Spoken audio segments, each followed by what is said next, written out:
victoire, Palestine, ma lutte, mon combat. Je suis content d'intervenir ici ce soir pour plein de raisons. Déjà, c'est mon ancienne fac.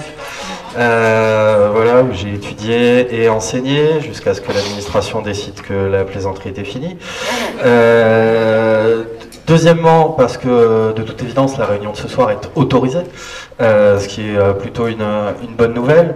Et bravo au collectif et à tous ceux qui se sont mobilisés pour mettre la pression la semaine dernière et faire qu'on puisse continuer à faire de la politique dans les universités, y compris sur les sujets qui ne sont pas consensuels. Voilà, les universités, c'est fait a priori pour essayer de discuter, de s'enrichir, de débattre, etc.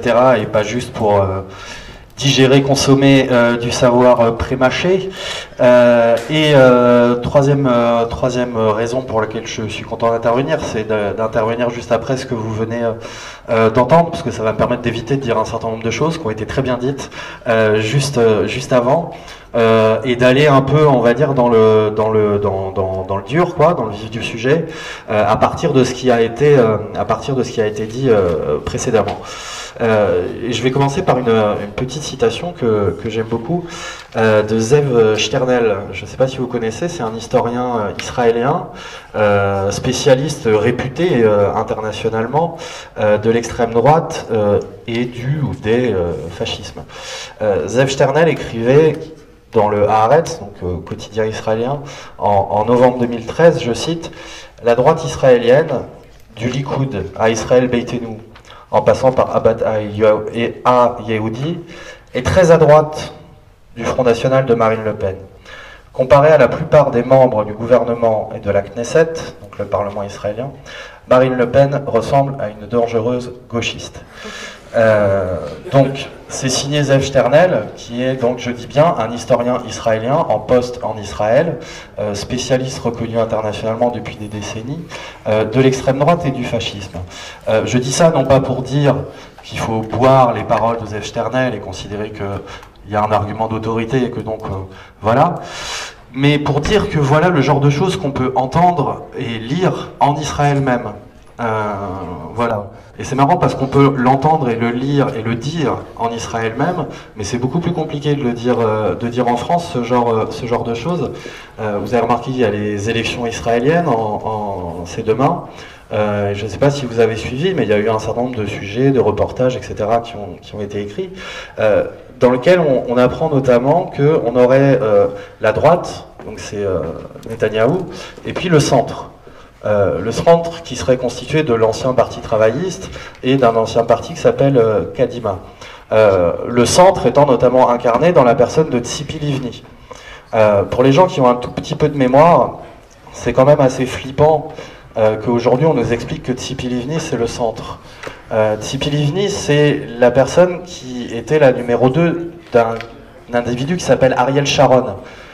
Qui, lorsqu'il est arrivé au pouvoir en janvier 2001 en Israël, on nous avait expliqué à l'époque que c'était l'extrême droite qui est arrivée au pouvoir. Donc l'ancienne extrême droite, Sharon, c'est devenu le centre. Ce qui peut vous donner une idée de ce qu'est la droite et l'extrême droite israélienne aujourd'hui. Je dis ça pour dire qu'il y a un glissement sur le champ politique israélien qui s'est opéré depuis une quinzaine d'années et qui en réalité correspond à l'évolution de la situation sur le terrain, et qui correspond finalement à ce que certains appellent une fuite en avant du côté de l'État d'Israël, et que moi j'appelle la maturation logique de l'État d'Israël, de ce qu'il a toujours été et de ce qu'il était prévu qu'il devienne. Ça vous a été expliqué, les cartes ici sont très parlantes, c'est-à-dire que pour le mouvement sioniste, puis pour les différents gouvernements israéliens, quelle que soit la couleur politique, et je dis bien quelle que soit la couleur politique, il n'a jamais été question de partager la Palestine avec la population palestinienne. Il n'en a jamais été question. Y compris, j'y reviendrai, au moment des soi-disant accords de paix, accords d'Oslo, 93-94, et donc de ce fameux processus de paix dans lequel nous sommes toujours. Voilà, on le voit tous les jours, hein. Quand vous lisez les nouvelles, c'est les nouvelles du processus de paix. Appel d'offres pour 300 nouveaux logements dans les colonies, 150 arrestations de militants palestiniens en une semaine, bombardements massifs sur la bande de Gaza, etc. Blocus économique, ça c'est le processus de paix. Imaginez si c'était la guerre. Ça serait quand même assez terrifiant. Il n'a jamais été question de partager, car tout simplement le projet n'est pas celui-ci. Le projet n'est pas celui-ci. Le projet, vous voyez, si vous prenez la carte de gauche, c'est de créer un État juif sur 7 régions du monde, qui, au moment où la décision est prise, est une région dans laquelle 95% de la population n'est pas juive. Et donc il n'y a pas 36 solutions. Il n'y a pas 36 solutions, c'est-à-dire soit on crée un État dans lequel ceux qui ne sont pas juifs n'ont pas de droit, soit on crée un État duquel on aura chassé les non-juifs.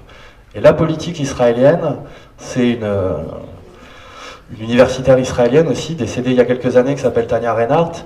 La politique israélienne, expliquait Tanya Reinhardt, a toujours oscillé entre 2 pôles. Le pôle apartheid, c'est-à-dire on occupe, et même s'il y a des Palestiniens, c'est pas grave, ils n'ont pas de droit. Et le pôle expulsion. Le pôle qui dit, bon, il faut quand même qu'on les pousse petit à petit dehors. Et finalement, l'histoire de la vie politique israélienne, et y compris au cours de ces dernières années, c'est l'histoire de la recherche d'un improbable équilibre entre l'expulsion et l'apartheid. Et si on regarde l'histoire du conflit entre Israël et les Palestiniens, vous avez des séquences apartheid, vous avez des séquences expulsion massive, et vous avez des séquences où on est un peu entre les deux. Et là, aujourd'hui, on est dans une séquence qui s'est ouverte avec les accords d'Oslo, globalement, qui est une séquence où on est dans l'intermédiaire.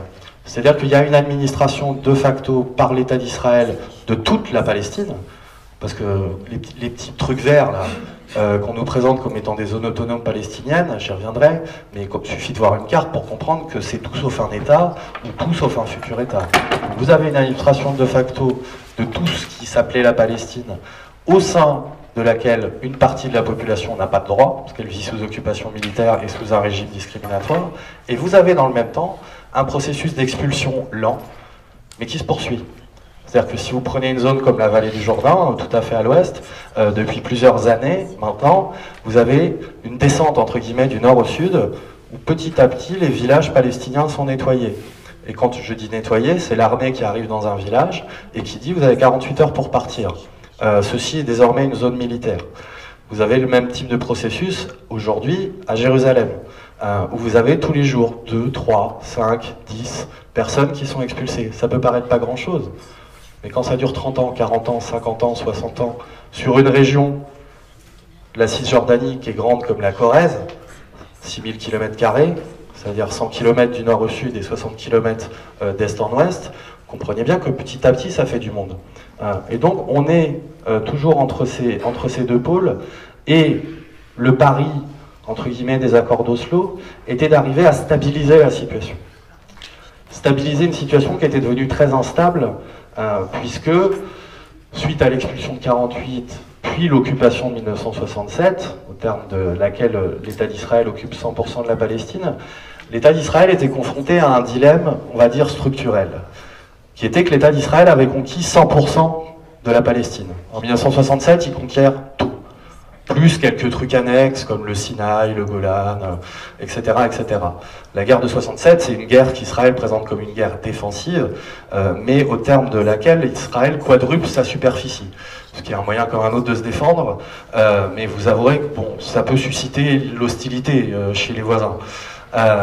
Toujours est-il qu'à partir de 67, Israël occupe 100% de la Palestine. Mais Israël est confronté à un problème, c'est que dans ces 100% de la Palestine, il y a à peu près la moitié de la population qui n'est pas juive. Et donc, la revendication de l'État d'Israël, qui est de dire « nous sommes un État juif et démocratique », à partir de 1967, il y a un problème. Soit c'est un État juif et il n'est pas démocratique, soit c'est un État démocratique et il n'est pas juif. Voilà. Et depuis 1967, ils sont dans cette situation compliquée, qui a été de faire le choix d'abord d'administrer directement sans donner de droit aux Palestiniens, situation contre laquelle les Palestiniens se sont soulevés en 1988, enfin décembre 87, ce qu'on a appelé la première intifada. Et les accords d'Oslo, c'était d'essayer de trouver un espèce de pseudo-équilibre, où en gros ça consistait à dire bah, écoutez, on va abandonner les zones palestiniennes les plus densément peuplées, c'est-à-dire les villes, les camps de réfugiés et les gros villages. On va les confier à la gestion d'une administration autochtone, indigène, palestinienne, mais par contre le reste, on va garder le contrôle dessus. Ce qui permettait à l'État d'Israël de dire Nous, on n'occupe plus les zones palestiniennes, c'est à eux, c'est leur zone. Donc, ils ne sont pas discriminés, ils ont leur truc.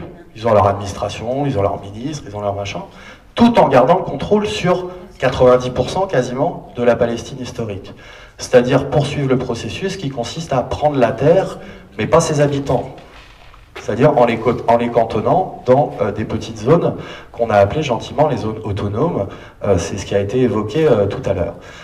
Et donc la situation dans laquelle on est aujourd'hui, parce que la question de ce soir c'est Palestine dans quel état, avec un subtil jeu de mots, vous aurez tous remarqué.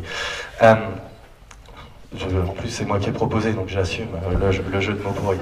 La situation dans laquelle on est aujourd'hui, c'est que vous avez un État d'Israël qui de fait contrôle 100% de la Palestine, mais qui a réussi, au moyen des accords d'Oslo, à se décharger de l'administration et de la gestion et de la responsabilité des zones palestiniennes les plus densément peuplées, en faisant croire que c'était un État, ou un presque-État, ou un futur État, ou un... on verra quoi. Et donc, de fait, vous avez aujourd'hui, en Palestine, en Israël, un État qui va de la mer jusqu'au Jourdain et qui va du nord au sud. Vous avez un seul État au sein duquel vous avez des petites poches, des petites zones, qu'on appelle gentiment des zones autonomes, au sein de laquelle la population palestinienne est ultra-majoritaire, voire exclusivement à l'intérieur de ces zones-là. Mais il ne faut pas confondre ça avec l'idée que vous auriez deux entités territoriales face à face. Vous avez une entité territoriale à l'intérieur de laquelle vous avez des petites poches qui ont été données aux Palestiniens. Sachant que ces petites poches représentent, par rapport à la Palestine, si vous voulez, la Cisjordanie, plus Gaza, c'est 22% de la Palestine historique. 22%. Les Palestiniens contrôlent aujourd'hui 18% des 22%. Donc pour les gens qui sont forts en maths, ça fait 5%. C'est-à-dire qu'aujourd'hui, ce qui correspond à ce qui a été gentiment attribué aux Palestiniens, c'est 5% de ce qu'ils possédaient au début du XXe siècle. Et sauf que ces zones autonomes, contrairement à ce qu'on nous prétend, et contrairement, moi je suis assez sévère avec, quand bien même ça participe d'une modification du rapport de force, mais avec tous ces votes, tous ces discours qui consistent à dire « nous reconnaissons l'État de Palestine ». Il n'y a pas d'État de Palestine. On peut dire on reconnaît la légitimité de la revendication palestinienne, éventuellement. Mais dire on reconnaît l'État de Palestine, c'est sous-entendre qu'il y aurait un truc qui ressemble à quelque chose qui serait un État de Palestine. Aujourd'hui, c'est absolument pas le cas. Aujourd'hui, vous avez des petites poches, c'est ce que je vous dis, et ces petites poches, c'est 18% de 22%, donc c'est 5% de la Palestine historique.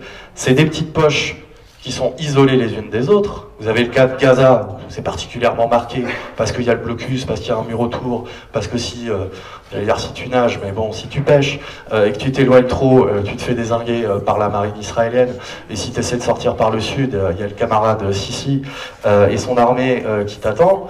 Donc vous avez Gaza où c'est particulièrement marqué, mais il ne faut pas croire qu'en Cisjordanie, les choses sont hyper différentes. La Cisjordanie ne subit pas un blocus économique aussi violent que la bande de Gaza. Mais ce qui vous a été dit tout à l'heure, c'est que à l'intérieur même de la Cisjordanie, c'est très compliqué de se déplacer. C'est très compliqué de passer d'une des petites zones vertes là, que vous voyez à une autre. Parce qu'il y a le mur progressivement qui a été construit. Et le mur, c'est impropre, en fait, c'est les murs. Vous avez plusieurs murs, vous avez plusieurs secteurs du mur qui petit à petit ferment les ghettos palestiniens en faisant système avec les routes interdites aux Palestiniens, les zones attribuées aux colonies, les zones occupées par l'armée israélienne, les zones d'expansion des camps militaires. Tout ça fait que vous avez des petites poches isolées les unes des autres et que si l'État d'Israël le souhaite, il ferme. Il y a 3 grandes zones, mais si l'État d'Israël veut, il y a 64 zones. Et puis si l'État d'Israël veut, il peut même y avoir 200 zones, isolées, coupées les unes des autres. Moi je me souviens de l'époque, la période 2001, 2002, 2003, où globalement vous étiez dans votre petite zone, et puis vous étiez dans votre petite zone. Voilà, vous ne pouviez pas en sortir. À moins d'avoir une autorisation spéciale, etc., etc. Ce qui donne lieu à des régimes de circulation complètement délirants, ça a été évoqué tout à l'heure, mais moi j'avais essayé de bosser dessus, mais on s'y perd parce que c'est terrifiant. Vous avez plus de 100 statuts différents dans les territoires palestiniens pour la circulation. Selon votre âge, votre sexe, votre lieu de résidence, votre profession, votre lieu de travail, etc., etc., vous avez des statuts différents pour circuler. Ce qui est complètement fou. C'est-à-dire, il y a des gens, les jours pairs, ils peuvent aller dans la ville d'à côté, mais pas les autres jours. Mais par contre, leur épouse pourra peut-être y aller. Puis un jour, c'est les moins de 35 ans. Et puis un jour, ceci, cela. Ce qui crée une situation, entre guillemets, de chaos bureaucratique, administratif, mais tout ça est bien organisé. Et donc, la réalité de ce que certains veulent reconnaître comme un État palestinien aujourd'hui, ce sont ces petites zones dans lesquelles les Palestiniens, non seulement sont bouclés géographiquement, mais sont bouclés aussi économiquement. Et je vais insister un tout petit peu là-dessus. Bouclés économiquement, parce que vous vous doutez bien qu'un truc comme ça, économiquement, c'est pas super viable. C'est pas super viable pour une raison simple, c'est que déjà les Palestiniens n'ont pas de frontières avec l'extérieur qui contrôlerait eux-mêmes. Donc ils choisissent pas ce qui rentre et ce qui sort à l'intérieur des territoires palestiniens. Pendant ce temps-là, l'Union européenne finance des projets de développement du système douanier palestinien, par exemple. Donc ils ont plein de matos, ils ont été hyper formés, ils ont les ordinateurs, les machins, les détecteurs et tout. Donc ils peuvent être super bons douaniers. Le problème, c'est qu'ils n'ont pas de frontières. Donc c'est pas super utile. Donc Israël décide ce qui rentre, ce qui sort. Il y a un certain nombre de produits qui sont interdits. On le sait pour la bande de Gaza, mais sachez qu'en Cisjordanie, c'est la même chose. Pour la Cisjordanie, c'est pas que vous avez la liste des produits interdits, c'est que vous avez la liste des produits autorisés. Oui. Il y a un certain nombre de choses qui ne peuvent pas rentrer. C'est-à-dire qu'en fait, dans les territoires palestiniens, on ne peut pas fabriquer grand-chose. L'essentiel de l'économie de la Cisjordanie, c'est bon, l'agriculture, mais ça pèse pas lourd dans le PIB. Mais en fait, c'est les emplois de service. L'essentiel. On produit rien, on produit quasiment rien en Cisjordanie. On fabrique pas de voitures, on fabrique pas de télé, on fabrique pas d'ordinateur, de carte bleue, de puces, de tout ce que vous voulez. Tout ça vient d'où? Vient d'Israël, puisque l'État d'Israël impose ses produits au marché palestinien. Donc vous avez des zones qui non seulement géographiquement c'est rien, ils n'ont rien d'autonome, mais qui en plus économiquement sont totalement dépendantes de l'État d'Israël, parce qu'ils contrôlent toutes ces choses-là, les frontières, les produits qui peuvent rentrer, qui ne peuvent pas rentrer, etc., les tarifs douaniers, enfin, tout, dépendante de l'État d'Israël, parce que l'État d'Israël a un tout petit moyen de pression intéressant sur l'autorité palestinienne, qui est que comme les Palestiniens ne contrôlent pas leurs frontières, ils ne prélèvent pas les taxes sur les produits qui sont importés dans les territoires palestiniens, et donc en fait c'est l'État d'Israël qui prélève les taxes, et qui ensuite les reverse à l'autorité palestinienne. Ça, c'est ce qui est marqué dans les accords. Parce qu'après, la vraie vie, c'est différent. L'État d'Israël reverse les taxes quand il veut bien reverser les taxes. Là, depuis 2 mois, depuis que les Palestiniens ont dit qu'ils allaient adhérer à la CPI et éventuellement porter plainte pour crimes de guerre, crimes contre l'humanité à la CPI, l'État d'Israël retient les taxes et ne les verse plus à l'autorité palestinienne. Et vous savez ce que ça représente en termes de pourcentage des recettes de l'autorité palestinienne, ces taxes? 66%. C'est-à-dire qu'Israël a entre les mains les 2/3 des recettes fiscales de l'autorité palestinienne, qu'il reverse ou non, à son bon vouloir, et c'est un moyen de pression économique qui fait dire que l'idée d'une autonomie économique palestinienne est un vaste rêve, puisque non seulement tout ça est sous contrôle de l'État d'Israël, mais par ailleurs, l'administration palestinienne, pour toutes ces raisons-là, ne peut fonctionner que dans la mesure où les pays occidentaux lui donnent de l'argent. Et c'est-à-dire que les pays occidentaux, depuis une vingtaine d'années, depuis que l'autorité palestinienne existe, financent l'autorité palestinienne, parce que sinon elle ne peut pas fonctionner toute seule. Et ce financement est lui aussi, évidemment, un moyen de pression. Par exemple, en 2006, quand le Hamas gagne les élections, que fait la communauté internationale? Elle dit, on ne donne plus d'argent. En 2 semaines, l'appareil d'État palestinien s'écroule. On peut plus payer les fonctionnaires ne peuvent plus consommer, et donc on se remet à des trucs de troc, de culture locale pour se nourrir soi-même, etc. Donc ce qu'on appelle, ou ce qu'on reconnaît, je ne développe pas plus, comme État palestinien ou futur État palestinien, n'a aucune des attributions classiques d'un État. Pour les étudiants en sociologie ou en sciences politiques, vous savez de quoi je parle, hein, bien sûr. Un territoire, une population, une administration et le monopole sur la violence physique légitime. Connaît son catéchisme quand même. Et donc, ça sera mon dernier point. La situation dans laquelle on est aujourd'hui, c'est que par le moyen de ce pseudo-processus de paix, finalement, on a eu non pas un pas en avant vers la fin de l'occupation ou un pas en avant vers la constitution d'un État palestinien indépendant, mais on a eu une réorganisation de l'occupation israélienne. Voilà, l'occupation s'est réorganisée. Elle n'a pas cessé, elle s'est réorganisée. C'est-à-dire qu'Israël contrôle toujours tout. Sauf qu'une partie du contrôle s'exerce maintenant de manière indirecte. Mais sauf que du contrôle indirect, c'est quand même du contrôle. Par exemple, du point de vue du droit international, Gaza est un territoire occupé. Parce qu'une occupation, c'est pas être présent physiquement dedans. Une occupation, c'est contrôler les accès. Voilà, c'est qui contrôle ce qui rentre, ce qui sort, etc. Donc c'est un territoire occupé. De même que les soi-disant zones autonomes de Cisjordanie sont des territoires occupés. Donc il y a eu une réorganisation de l'occupation, ce qui se traduit par exemple dans les accords d'Oslo. Si vous regardez les textes des accords d'Oslo, j'ai fait ça pour ma thèse, c'est super intéressant, je vous le recommande à tous, la thèse plus les accords d'Oslo. Vous n'avez pas le mot retrait de l'armée israélienne. À aucun moment vous n'avez le mot retrait. Le seul mot que vous avez dans les accords d'Oslo, c'est redéploiement. C'est pas tout à fait pareil. Pas besoin là pour le coup d'être un grand stratège militaire pour comprendre que le retrait de l'armée, le redéploiement de l'armée, c'est pas exactement la même chose. Donc vous avez une réorganisation de l'occupation israélienne qui, en donnant l'illusion qu'on allait peut-être vers un quelque chose, a permis non seulement à l'État d'Israël de se décharger de ses responsabilités de puissance occupante, parce que normalement c'est à eux de payer pour l'éducation, pour la santé, pour tout ça, pour les Palestiniens. Sauf que c'est plus eux qui payent, c'est l'autorité via l'Union européenne.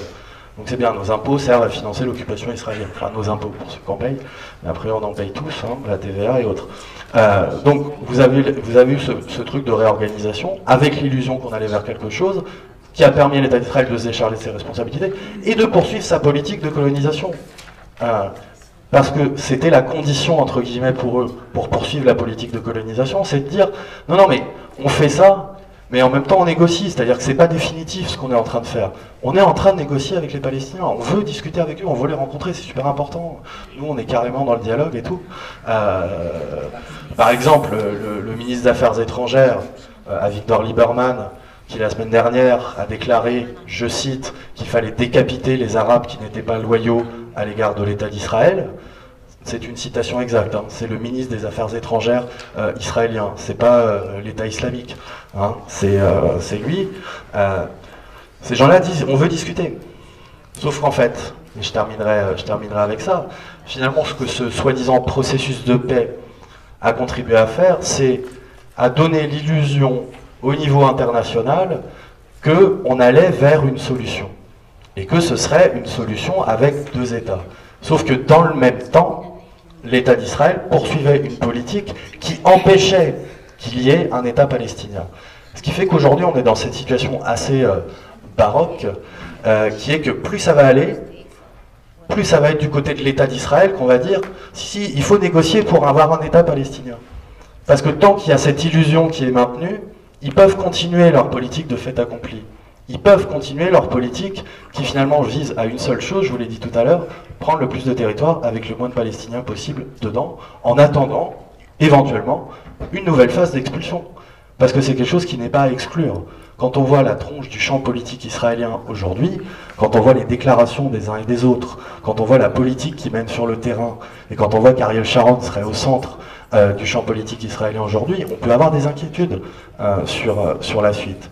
Et donc, j'arrêterai avec cette idée, et j'irai pas moi directement sur le truc d'un État, deux États, mais finalement ce qu'on constate aujourd'hui, c'est que la revendication palestinienne de l'État indépendant a non seulement de moins en moins, de prise avec la réalité, puisqu'il n'y a plus les bases matérielles, il n'y a plus tous les éléments qui à une époque pouvaient permettre de dire ça, mais aujourd'hui quand on regarde la réalité des choses, ça a beaucoup changé.